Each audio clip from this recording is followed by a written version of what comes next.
Si c'était à refaire, je commencerais par la culture. Cette citation attribuée par erreur à Jean Monnet prend toute sa dimension à la veille de la rencontre des 28 chefs d'État et de gouvernement de l'Union européenne ce vendredi à Göteborg, en Suède.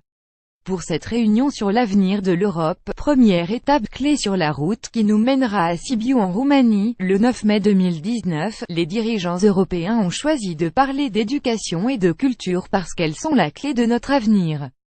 Elles permettent à chacun de nous de transformer les circonstances en opportunités, de nous ouvrir aux autres et de donner naissance à une identité européenne.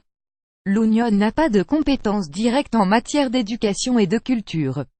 Mais elle a toujours soutenu ces domaines et dispose d'outils financiers et de programmes efficaces pour aller plus loin dans la coopération entre ses États membres et encourager la mobilité des Européens. Aujourd'hui, plusieurs défis dépassent les frontières nationales et nécessitent une réponse commune. Comment assurer à nos concitoyens, à tout âge, des connaissances numériques de base alors que 44% d'entre eux en manquent? Comment soutenir la liberté de la presse, la pluralité des médias et un journalisme de qualité? Ou comment imposer nos valeurs de démocratie et de liberté face au populisme, à la xénophobie et à la radicalisation menant à la violence et au terrorisme? L'éducation et la culture peuvent et doivent faire partie de la solution. C'est pourquoi la Commission présente aux dirigeants européens des actions concrètes à mettre en œuvre d'ici à 2025.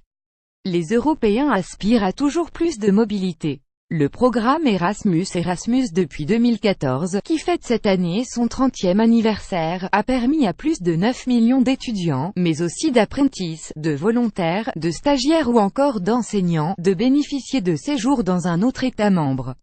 D'ici à 2025, l'Union pourrait envisager de doubler le nombre de participants à Erasmus afin de toucher non plus seulement 3,7% des jeunes mais au moins 7,5% d'entre eux.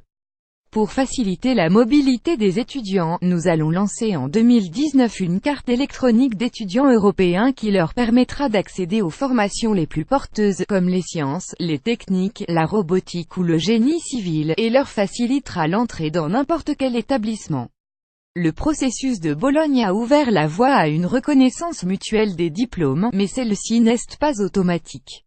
Nous pourrions aller un pas plus loin avec un processus de la Sorbonne qui mènerait à une meilleure reconnaissance mutuelle des diplômes de l'éducation supérieure et de fin du niveau secondaire. La Commission est prête à faire une proposition dans ce sens dès le printemps 2018.